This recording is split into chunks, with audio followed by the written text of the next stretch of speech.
We'd like to welcome everyone to the first of our last lecture series for several of our colleagues that are retiring at the end of this year.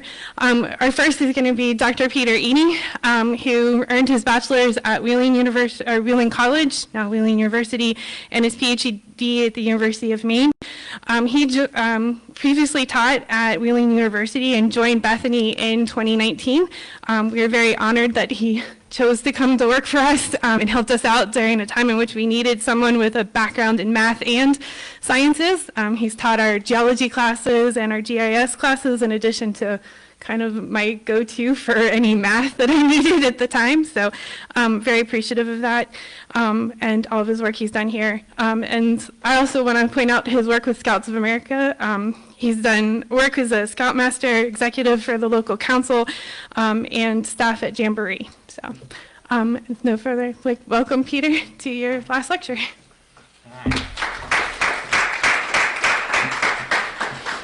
Thank you. All right, this is going to be a very informal, hopefully kind of fun sort of lecture, as you should be able to tell by the title. So, how to make $1 million raising honeybees, and I'll answer that question on the last slide. All right, as you should start to figure out here, actually. So, a brief history of beekeeping in America, and I'm actually going to have a brief history of my beekeeping. So, I'm trying to remember now. I think I started about 15 years ago now, keeping bees. They had a talk at the library, one of the local beekeepers. It was fascinating, and we had talked about it, and so me and my wife decided, yeah, we'll get some bees. So I got 2 hives, looked online, bought them from a guy in Ohio, brought them home. Really had just watched some YouTube videos and read a book and didn't have a mentor. You should always have a mentor if you're going to do this. I got them set up and started my inspections or whatever, and they were really nasty. I mean, they followed me a quarter of the mile up the road from the beehives the first couple times when I inspected the bees. Knowing now, I know they were Africanized, right? That guy is now out of business. He was selling those. He was also caught him finally last year selling hives that were infected with American foul brood, and I'll talk about American foul brood in a little bit. But anyway, now I realize they were Africanized. Fortunately, the rest of the bees in the hives realized they weren't good queens. I don't know whether they realized they were just mean or whatever, but they often raise new queens themselves. The new queens are not Africanized, and within 3 or 4 weeks, the hives calm down and they're very nice bees after that, which is what you do if you have Africanized. You get rid of the queen, the bees cycle through in about a month, and you have a much calmer hive after that. So that's kind of my history. And since then, I was a bee inspector for the state of Ohio for 3 years. Started during COVID. That was a whole lot of fun, right, doing that. I was president of the Jefferson County Beekeepers Association. I'm now vice president of them. So that's kind of my history with beekeeping. So in America, right, European settlers brought Apis mellifera, I'm probably not saying that right, to North America. They are not a native bee, right? European honeybees, that's their actual name, not Latin name, are not native to America, right? They were brought over by the European settlers almost as soon as they came over. I'm not sure if there were any on the Mayflower, but they were brought shortly after that. And they used to keep bees in skeps, and a skep is like a basket turned upside down, right, that they would keep the bees in. And when they wanted the honey, they pretty much had to destroy the whole hive in order to get the comb out and the honey out of it, right? And so they were small hives, you didn't get a lot of honey, and they pretty much destroyed the hive, right, to do this. Excuse me. 1852, along comes L.L. Langstroth. He discovered what's known as the bee space. By looking at wild beehives and how they spaced their comb and how they did it, he figured out there's an actual spacing that bees prefer. If you go bigger than that, they'll fill it with honeycomb. If you go smaller than that, they won't use it. And so he developed what's called the Langstroth hive, and I'm just going to lift it up. That's what this is. We've been using it since 1852. Really very few changes to that hive since 1852. right? It's a standard. You can make it either 8 frames or 10 frames, and then you can make them different heights or whatever, depending on what you want to do with it. But he discovered that, and you know, it really ushered in modern beekeeping, because now you can pull out a frame, right? These frames are mostly empty. There's a little bit of honey left in that one. But you can pull out the frame. You can take a very sharp knife and slide it down the side and uncap the wax that they cap the honey with on both sides, and then you can drain the honey out of this. This is ready to go back on the hive, right? And so they'll clean it up a little bit, and they'll fill it back up with honey. It saves them a ton of time having to draw, right, all of that out. That takes a lot of energy. It takes roughly a pound of honey to make probably 2 to 3 frames in a beehive. So it's a lot of resources for them to make wax and draw it out. So if you can save them that time, you get more honey, right? They have more honey, excuse me, for that. All right. So all was good. American beekeeping was really good until about 25 years ago. Before 25 years ago, the biggest problem beekeepers had was American foul brood, European foul brood. American foul brood is just, it's disastrous. There is no treatment for it. There is no cure for it. They've had spores from American foul brood in deep freeze for 60 years. They take some out every year. They're still viable after 60 years in a deep freeze, right? Nothing kills it. So if you have American foul brood, the standard treatment is, anybody ever see Aliens 2, the movie? No?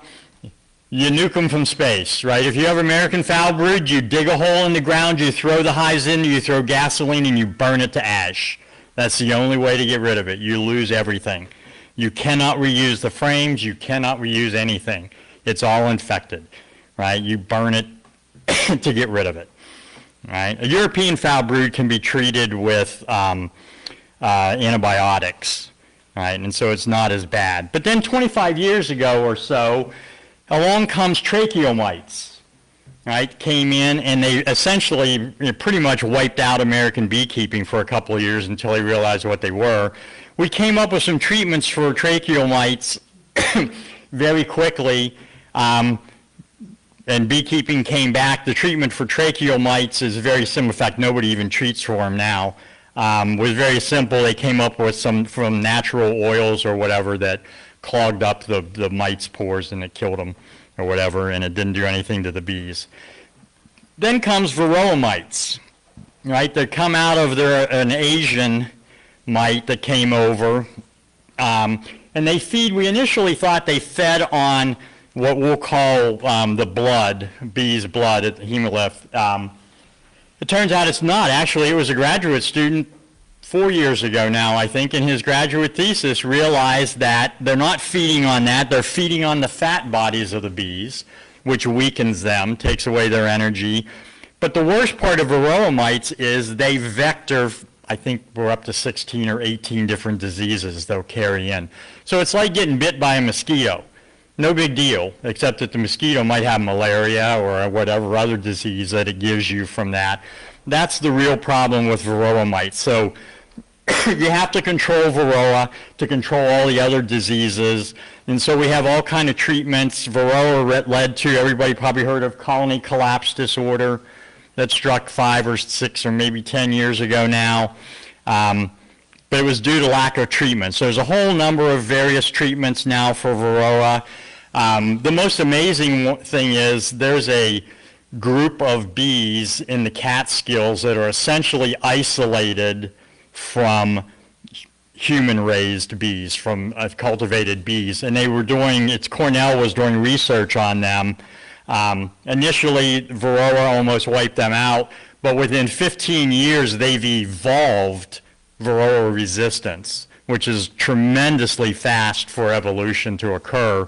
But those hives are now fine. They've essentially figured out ways to naturally control varroa. One of those ways is they're called ankle biters.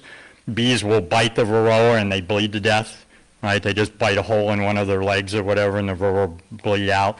Other ones are hygienic bees, where they'll find bees that are infected with them, the larvae. That's how the varroa reproduces. They reproduce on larvae when they're growing. The bees uncap them, drag them, and just kick them out of the hive, right? Give up the baby bee and all the varroa with it for that. There's other treatments. I don't know if people heard last winter, commercial beekeepers lost something like 70 to 80% of all their hives nationally, right? What the heck, is this a new thing? Is this a new, and when I heard this, I immediately said it's not that they got bad varroa treatment. They got a chemical that was not pure for that. It turns out that wasn't the issue. The issue is all commercial beekeepers use the same treatment for varroa mites. Varroa mites are now immune to it, right? They evolved just like everything else evolves, and so they were treating with something that the varroas no longer killed them, right? So wiped out about 70% of commercial beehives, which would be somewhere in the neighborhood. And killed all of her sisters. It's royalty's great, right? Queens are really good for that, right? Right, so yeah, the first queen hatches, goes around, kills all of her sisters before they hatch. If not, then they fight to the death, right? So if other ones do hatch, and again, they hide these things all over the place, so it can be likely that, you know, one hatch, two hatch somewhere, and they find each other and fight it out. So after you have the queen, you've now got a new queen, either because, so if they think a queen is failing, this is even better. Right? So once they have they know a new queen's going to hatch, they're ready to go, they all ball the queen. So they just, like, a couple hundred bees just wrap her up in a ball and they bake her to death and kill her.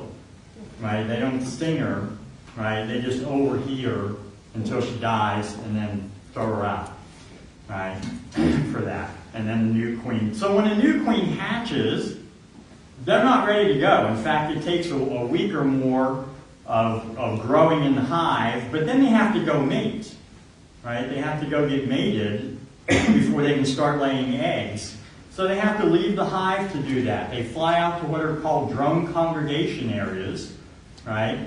Usually about 50, 100 feet up in the air. I've never figured out, nobody's ever figured out exactly how they know where to go. But bees from all different hives, the drones are all congregated in this area, and the queens smell them and fly there, and they mate in flight, right? And so this is sort of, you may have seen it on TV and some other things, so they mate in flight, the drone, injects his semen or whatever, his guts pull out, he falls to the ground dead. He's done his job, right? And so the drone dies upon mating. You want the queen to be as promiscuous as possible, right, in this case.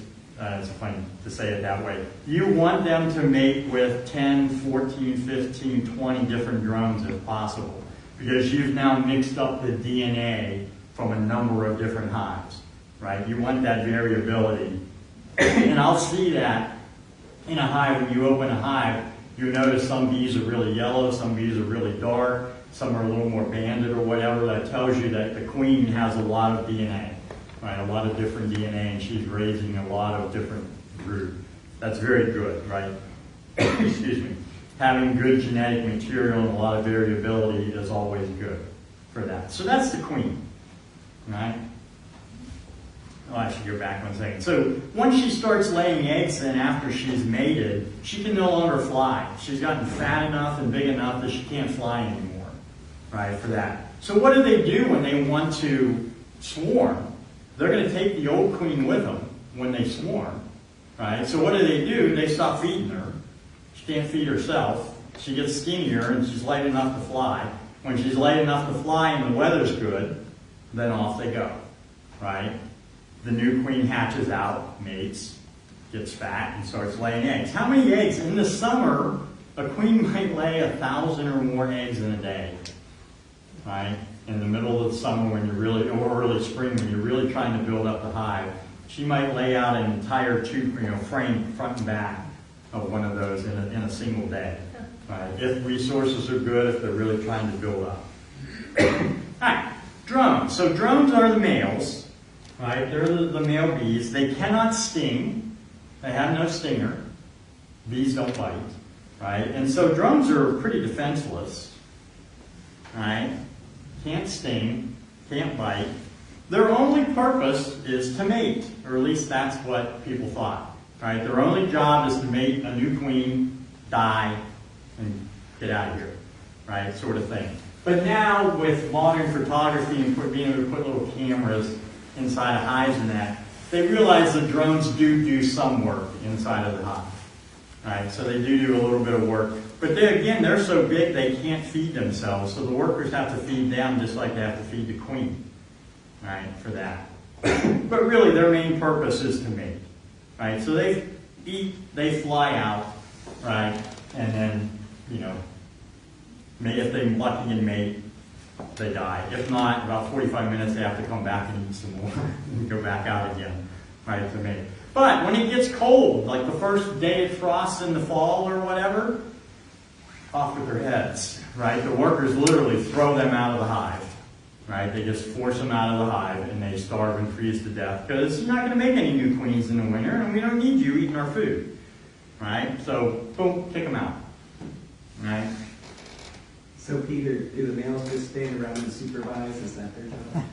Probably. You do see some, they're moving some pollen, you see them moving some honey and stuff around. But they don't do it. I mean, their real purpose is to mate. I mean, you know. Right, so a worker bee.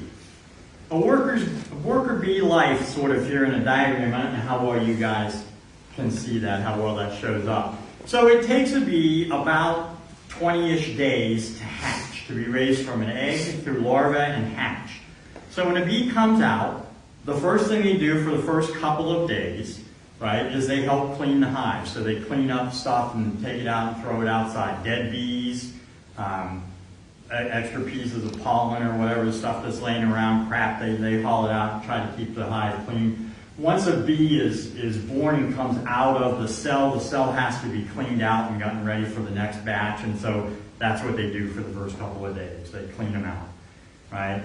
Then after that, it's small enough I have to get them in the right order here. So, you know, they start nursing and serving other little bees. They serve the queen or whatever, so they're getting food and they're feeding it to the larva. They're making bee bread, sticking it down in there.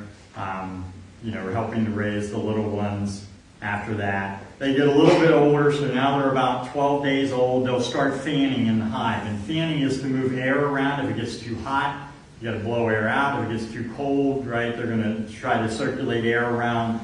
Bees communicate. Remember, inside the hive, it's pretty dark. We don't put windows in these things. And if they're inside of a hollow tree, right, it's pretty dark in there. So bees communicate either by touch or mostly by pheromone.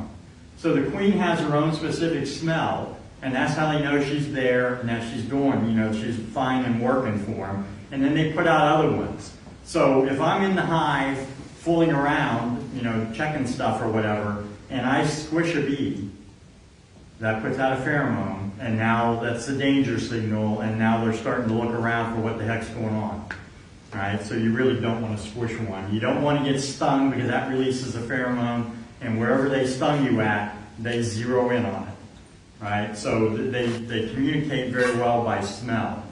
So fanning. The other cool thing, if the hive gets too hot in the summertime, right, you'll see bees out on the outside of the hive. They just go out in the box and hang out, and people think, you know, what the heck, they're not doing anything. That's not true. What they've done is they've taken heat. They've heated their own bodies up. They go outside and take the heat out of the hive, right, cool off, and then they go back in, get hot again, come back out. Or they just hang out outside so that the hive stays cooler, right, when it's really, really hot. They start making nectar when they're about 2 weeks old, right? So bees come out, they go out, right, they pick up nectar out of a flower or whatever. They start to mix it with some enzymes to make honey, but they can't complete it. They bring it back. Yeah, let's be gross. They throw it up, right? By the way, honey is just bee vomit. Right? Everybody knows that, right? It's just bee vomit, right? They give it to other bees who mix it, who gives it to other bees to mix it, so that you get enough enzymes to convert it to honey, right? They put it in a cell, and then part of the fanning is to get the moisture off of it, because you want it to be less than about 18%, right, moisture in there. If it's less than that, honey will never spoil, if it's properly prepared honey, right? They dug honey up out of the Egyptian pyramids. That's still good, right? Over 5,000 years old, it's still perfectly fine. If it was at the right moisture level when it was capped, it'll crystallize, it's fine, right? Then the workers start to go out and become field workers. They'll guard the hive, but they begin to become field workers. Oh, by the way, also notice in there's only a certain period of time, right, about 20 days maybe, that they can actually make wax. So really young bees don't make wax, really old bees don't make wax. Right? So if you're going to make new frames, you need wax, you need young bees. Right? They have to be in that right age group, or they ain't making wax. Right? They will recycle wax, though. They'll chew off things and redo it and reform it. But to make new wax, got to be, kind of young bees. Then they start becoming worker bees, flying out into the field, collecting pollen, collecting nectar, right? Bring it back to the hive. So now they're almost 3 weeks old. And you notice this chart stops at 42 days because worker bees literally work themselves to death. Right? They don't live much longer than that in the summertime. Right? They work themselves to death and they die. Right? Other cool thing about a bee, for the most part, unless they're really, really sick, when they realize that they're about to die or that they are sick and are going to die, they leave the hive. Right? So that nobody has to drag their body and kick it out. Right? For that. So they leave the hive, fly off, and die. Even in the winter time, you get a warm day like Sunday. I checked my bees on Sunday. There were hundreds of, maybe thousands of bees flying around. Right? They'll fly outside. If they know they're going to die, they just don't come back. And I've seen that in the winter time. You'll see dead bees on the snow.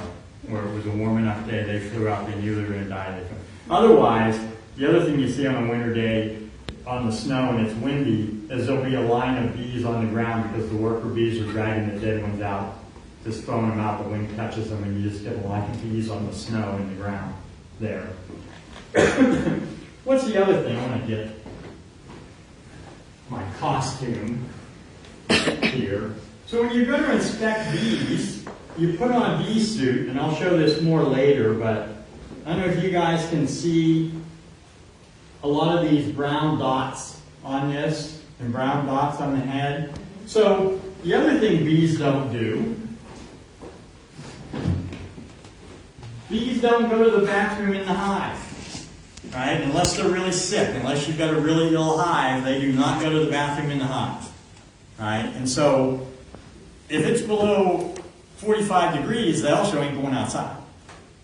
So how long were we below freezing this winter? We went 14 days in a row or whatever. There was more, so it was probably 3 weeks before they could go to the bathroom, right? And so when you get a nice warm sunny day in the winter, they all fly out, they make a loop, they go to the bathroom, they come right back in, right, to the hive. All those brown dots are bee poop, right? Because I was down inspecting the bees during that time to see how they were doing, if they needed more food or how they were doing. And they're all flying out just, they don't care, this is like a bird, right? They just, so all those dots are actually bee poop, right, from the bees or whatever. And then they go back in the hive and they bundle back up, into a cluster or whatever to stay warm, right, for the rest of the winter.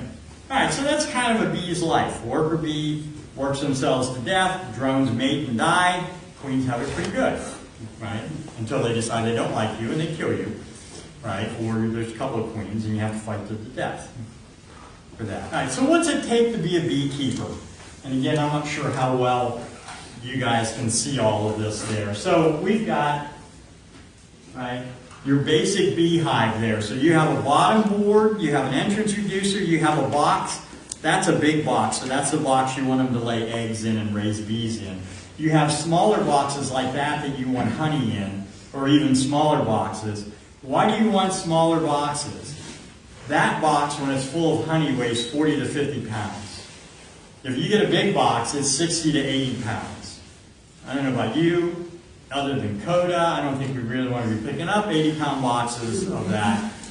The other joke about beekeepers is we all have bad backs, or you all get a bad back. I was lucky I already had a bad back before I started, right? So I didn't have to develop that for that. So you need equipment, you need boxes, you need frames, and I'm trying to look at, should have remembered the price of this. So it's a couple $100, right, to get just a starter kit. And then you need to buy more. If you're going to start having honey, you need to buy more boxes and frames for that. They have their beginner's kit up on top. You need a smoker. We'll talk about that in a second. You need a bee suit like I have. You need some tools and stuff. It's a couple $100 a hive, right? Just to get the boxes and things and the frames and the wax and all that stuff kind of put together. So, let's go with about $200 a hive, right, in materials for that.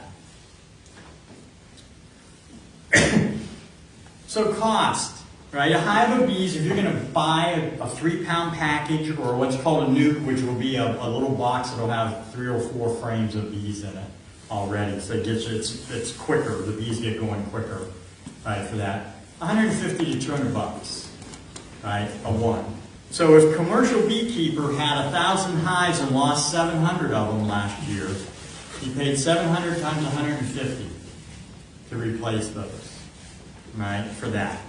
New queen. Commercial keepers in particular are going to replace their queens every year because they think that's going to keep them with a vibrant queen. They won't let them get more than 2 years old for that. Depending on what kind of queen you want to buy, $35 to $60. Right? The master beekeeper in Steubenville, Joe Kovaleski, has a queen that's worth $350. That's a mating queen that he uses, but $350, right?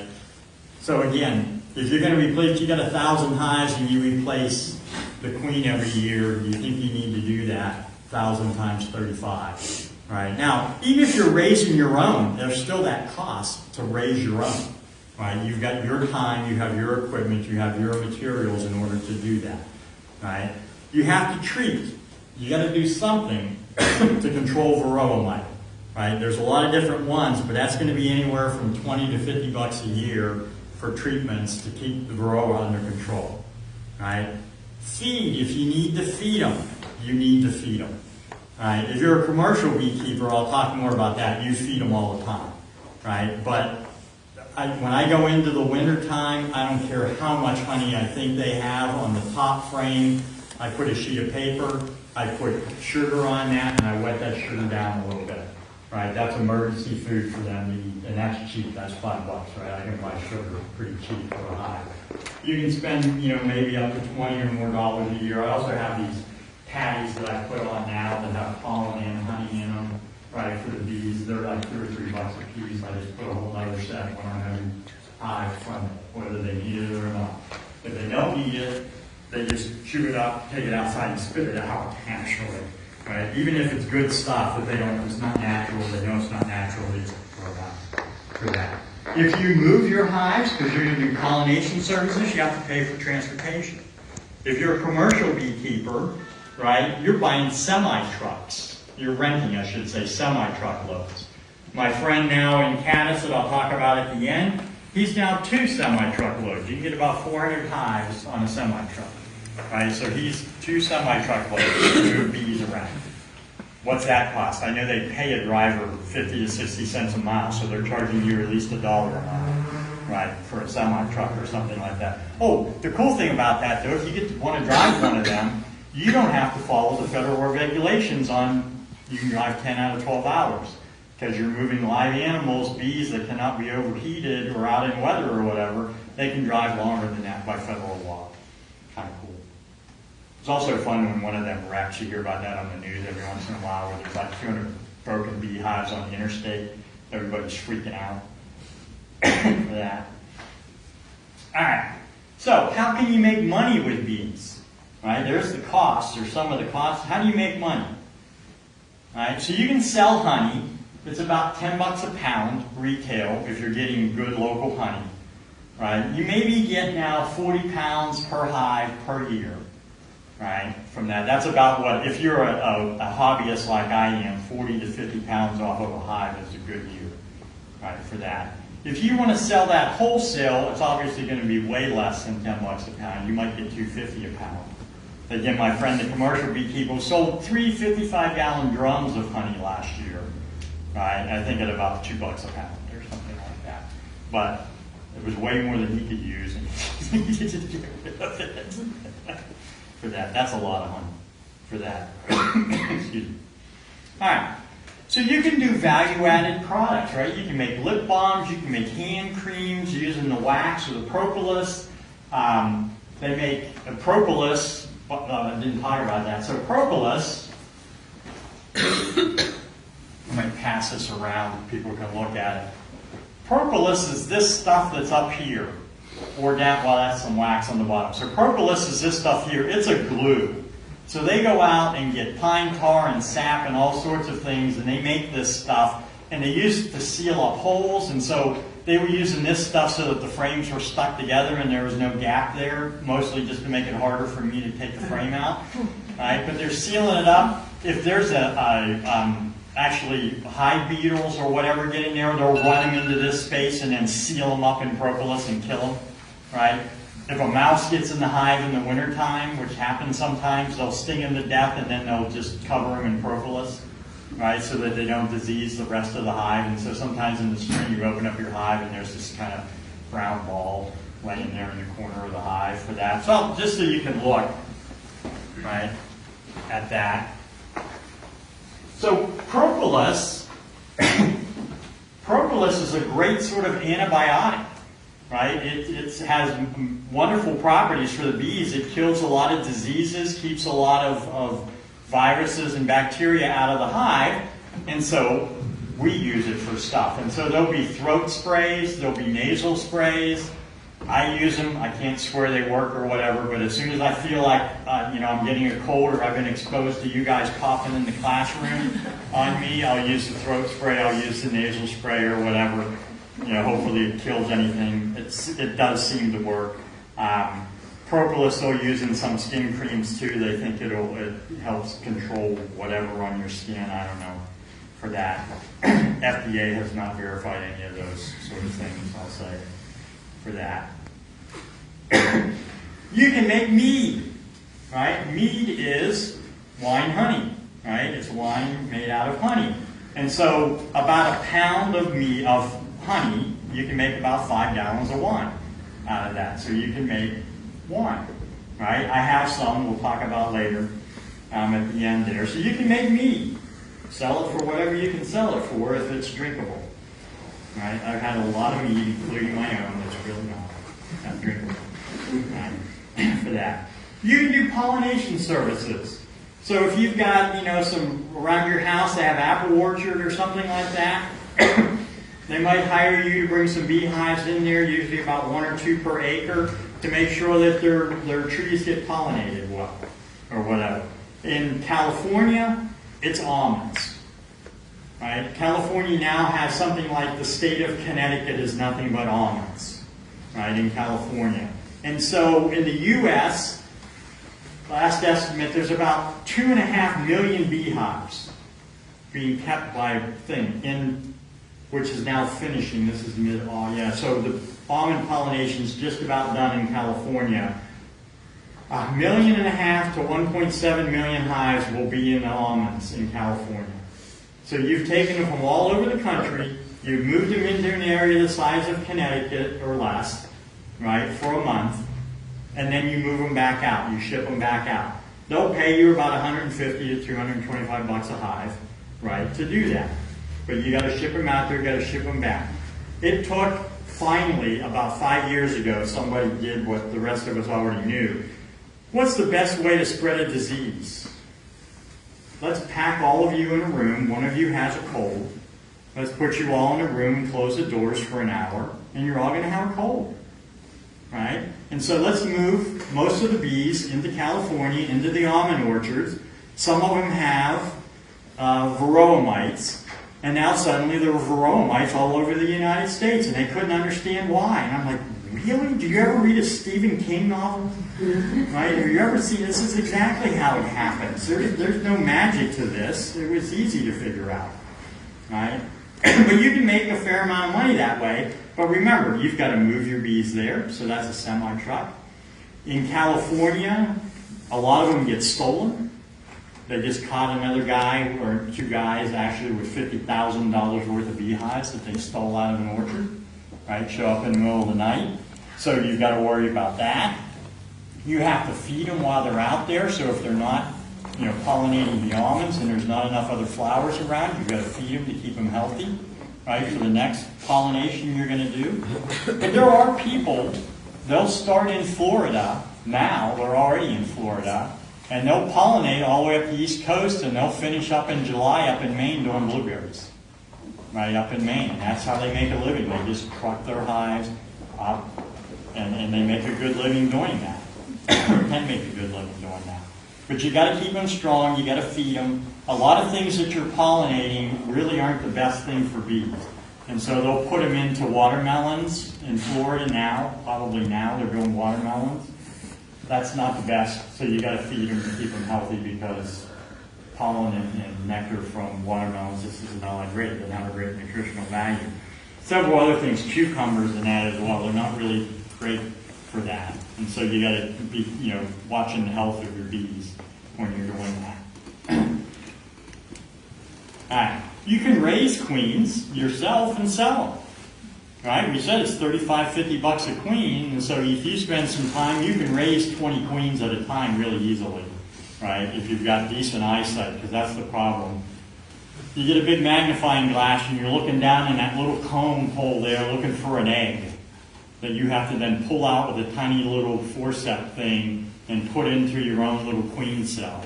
Right? I've done it a couple of times. I don't have the patience. I don't have the eyesight there. But anyway, you can make a lot of money doing that. And people are losing queens. People, you can sell queens all over the place.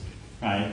However, to do that, you have to be inspected. You have to be certified. They're going to come and make sure you don't have any diseases in your hives and that you know what you're doing for that. You can sell, if you have enough, you can sell nukes. That's that little or 3-pound packages of bees, which I said, well, they're like 150, 200 bucks, right? A thing. So if you can do that, you can make money. Locally, there are a few people, but where do they come from? You get 3-pound packages of bees. They'll be coming in about 2 weeks to over the next 6 weeks through the 1st of May. They're going to come out of California, or they're going to come out of the South, out of North Carolina or Georgia. Right? And so they're trucked, and so that's part of the expense you're paying to have them trucked in or whatever. The master beekeeper, I don't know that he is this year because he broke his arm, but we would place orders with Joe, and he would go to Michigan. The truck comes into Michigan, and then 3 or 4 people go up there and unload, and 400 and much more than that on a semi-truck when you're going packages. Anyway, Joe has a Chevy, this is a Tahoe? A Blazer. Now he has a Blazer, and he will pack that Blazer completely full, front seat included, with 3-pound packages of bees, just the driver's seat and enough to shift, and drive from Michigan back to Steubenville that way. He says it's always fun. It's not as much fun now with Easy Pass. It was always fun when you pull up to the toll booth, right? And they lean out, and one of two things: they either can't get rid of you fast enough, right? Or they start asking questions, and then there's 20 cars lined up behind you because the person at the poll booth wants to know all about beekeeping. But now it's Easy Pass and probably goes right through it. He got pulled over by a state trooper one time. That went really quickly too. Have a nice day, sir. Please drive a little more carefully for that. But you can sell, packages. If you're losing, like I said, in a good year, you're losing 25 to 40% of your hives anyway. You're going to replace them. You either do your own splits, if you can, right? Catch them when they're going to swarm, or you're buying them. So people are constantly buying packages. If you ever look, it's kind of cruel almost. When they make a 3-pound package, what they do is they have these little boxes with a big funnel stuck in them, and they just pick up frames of bees and they're just shaking them and they fall off and they just go down the funnel into the. It's really seems kind of cruel the way they treat them or whatever. They pack them in there. And then they put a can of sugar water in with them so they have something to eat. They put a queen in a cage down inside of there so you have a queen when you get it, and then you dump it into your hive when you get home for that. It tends to work really well, but it just doesn't seem, like the nicest way to move things around.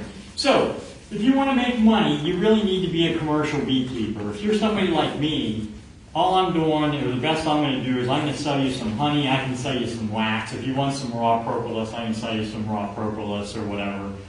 And I might make enough money to pay for the bee treatments and the sugar that I feed them or whatever, if you're lucky for that. If you want to make money, you got to be a commercial beekeeper. So my friend Jason in Cadiz, Ohio, last I knew, this was last year, he has 800 hives. Right? When I started inspecting his hives 5 years ago, he had 40 or 50. Right? And so he now has 800. Right? He moves them from Cadiz to Georgia every winter. It's now 2 semi-trucks to move his bees down here. They overwinter in Georgia. While he's in Georgia, he does pollination services. So he'll go to Florida and do watermelons, I know. In Georgia, where he's at, in North Carolina, they do blueberries. So I always laugh and think that when blueberries start coming out of North Carolina in June, and it was Jason's bees that pollinated those things probably, but that's how they make a lot of money, is growing blueberries down there for that. But to keep the hive strong, they have to be fed a lot. When he brings them back here in the summer, when they're getting ready to go in the fall, he's feeding them constantly. Right? No matter what they're bringing in, flowers, right? He's feeding them so that they're strong hives. When they're down there, if you run into a dearth where there's not pollen around, you're feeding them to keep them strong. Because if I'm going to buy or rent 5 hives from you, you bring them to me, I'm opening them up and I'm looking to make sure they're full of bees, or I'm not paying you. Right? And so you've got to have strong hives. So you're spending a lot of time feeding sugar, essentially sugar water, to the bees to keep them healthy for that. I figured out he has at least $250,000 in equipment. Just the boxes and the tools and things like that for that. Now, I don't know about down there. I know up here when he comes back in May and June, he sells nukes and he sells queens, and he sells very good queens. They're really very high quality. Right, so he makes money doing that. So he brings strong bees back, he divides them up, and he can sell them, and he'll raise queens while he's up here for that. So, and he sells honey. If you go to the Deersville General Store, which has very good ice cream, out by Captain Lake, right? Jason's honey's there. You can buy Jason's honey from there. So, that's sort of the ways you can do it. So how do you make $1 million with bees? Right? Start with $2 million. That's what we always tell people. You want to make $1 million, start with 2. Right? $250,000 in equipment, you're losing, what is that? 200 times, 1,000 hives a year or something. That's your, if you want to make $1 million, start with 2. Right? And it might work out for you. So, I want to, that's sort of the talk, but I want to go through some things that people are interested here.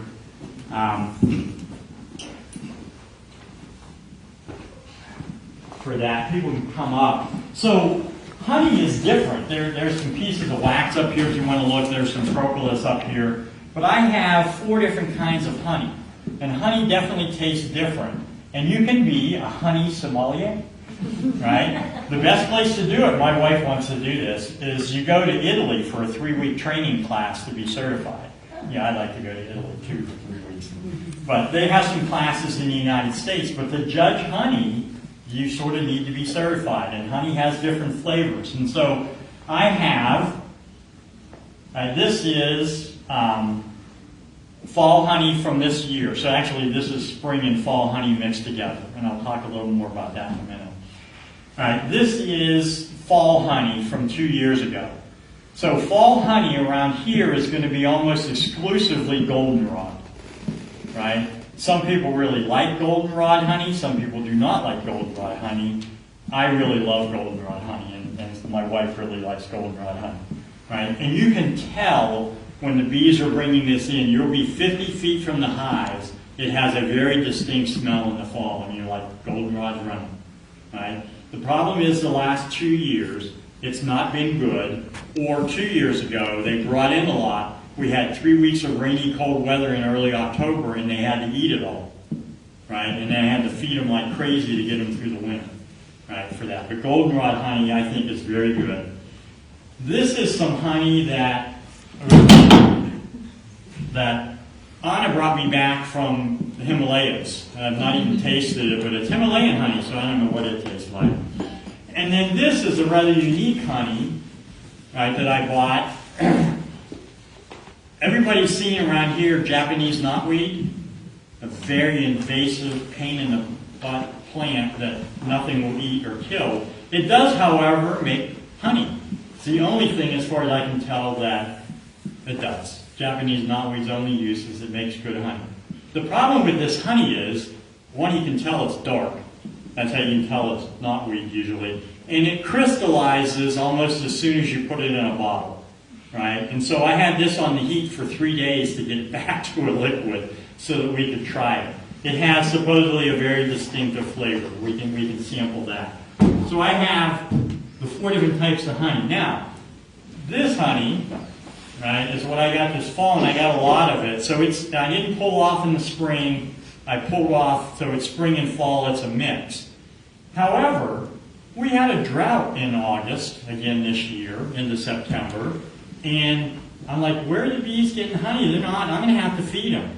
And so I went down in mid-August to feed my bees, had stuff all ready to give them. I'm opening the hives up, and every square inch of the hive is stuffed full of honey. And I had to put empty boxes on the hives for them to fill with honey. And I'm like, where on earth are you guys getting honey from? There's nothing blooming. There's nothing around. I have no idea where they got it from, but they got lots of it. I do have a theory of where they possibly could have got it from.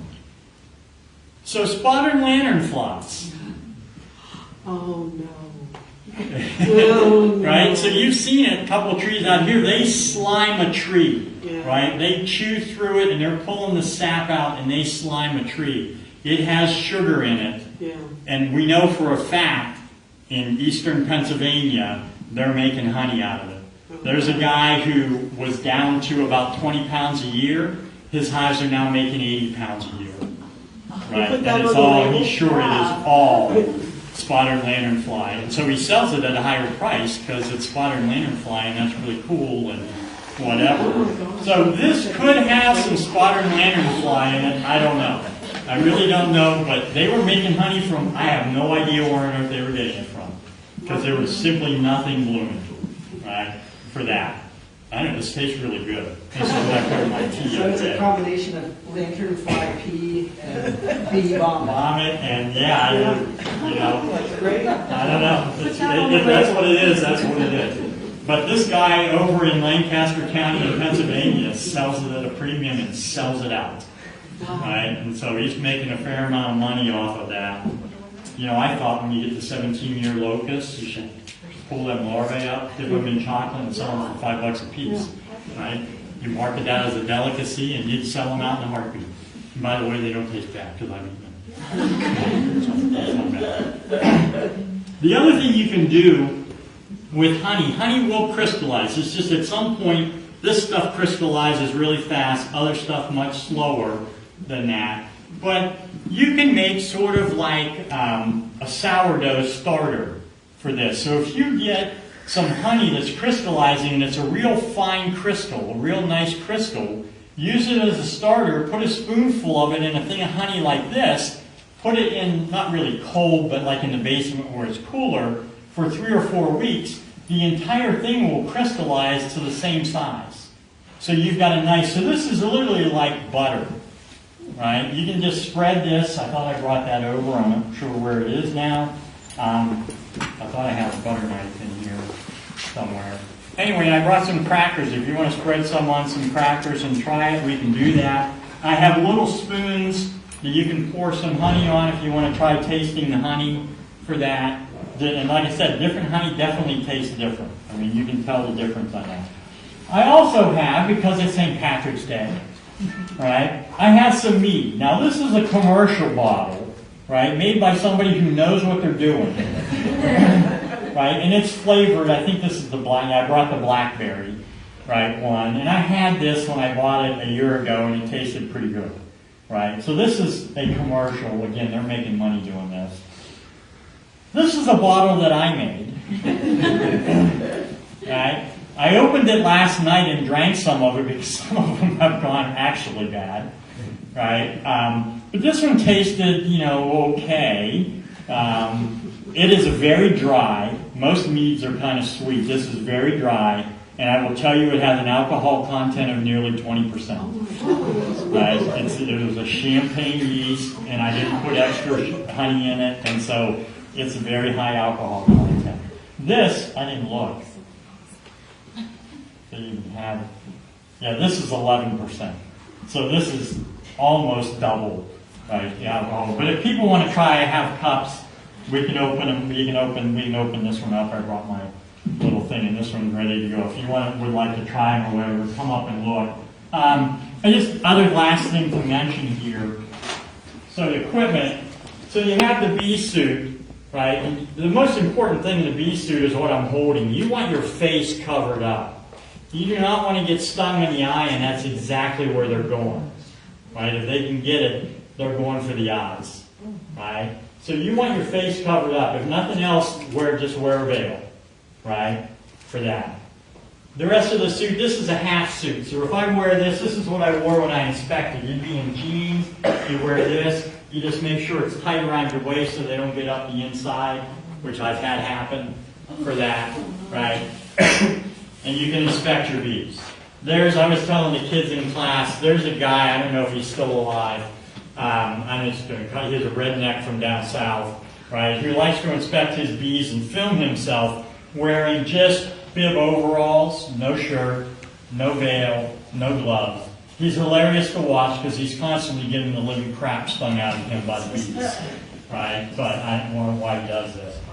So you have a brush, because you might want to brush the bees off of something. Sometimes, like in the spring when it's cold, I'm brushing them off of my suit because they land on me and go, ooh, he's nice and warm.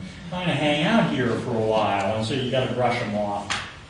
You have a hive tool, which is what you use to pry the frames apart and then pry a frame up high enough so that you can grab it with your hand, right, to get it up. So you got to have, and plus it's a scraper, so you can scrape that propolis off of the frame, scrape off other things. You got wax here on the top, right? You use that to scrape all that stuff off with. And then gloves, right? And so you'll notice these are long gloves. They come up to your elbow, right? So there are actually three things when I do bees. If I think they're going to be nasty, I'm putting these babies on because they cannot sting me through these, right? They're very heavy or whatever.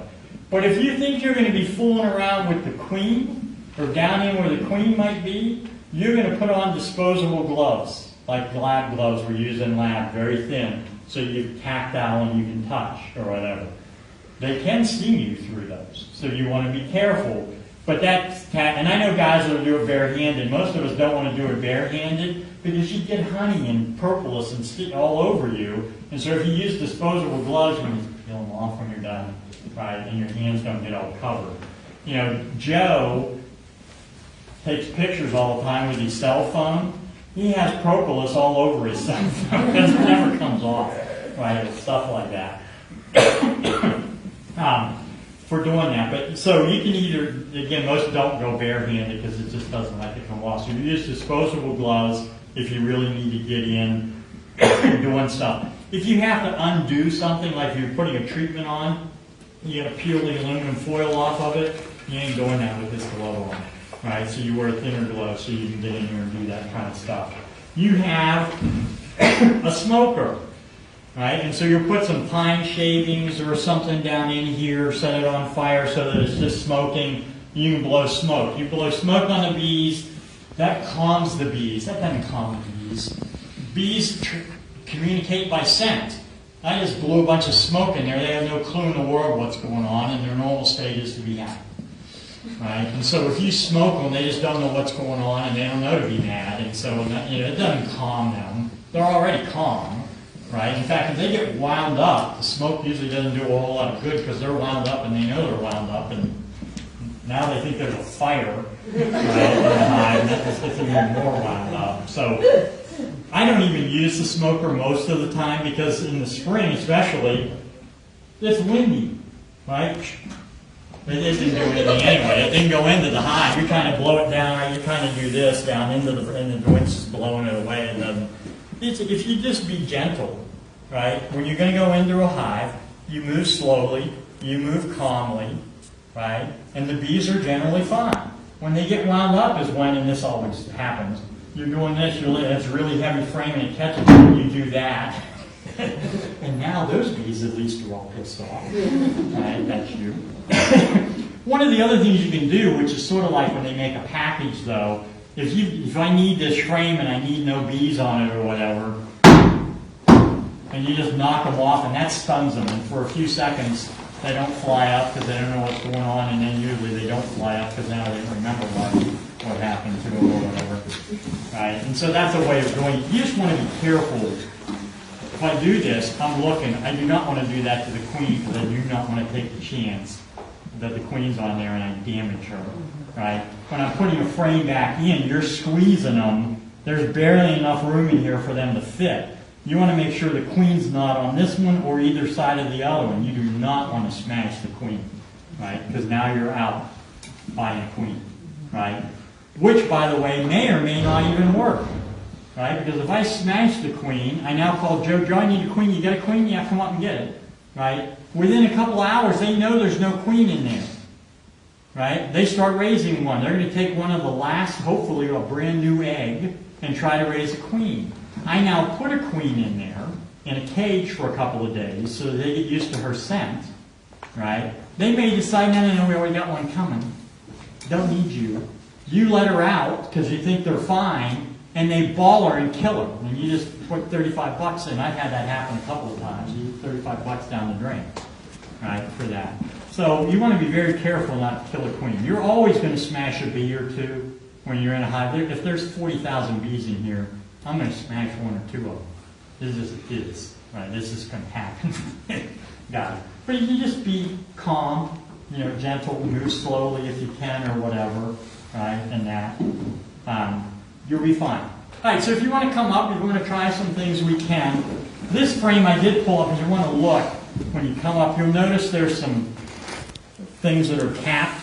There's wax on there, so there's still honey down inside of that, right?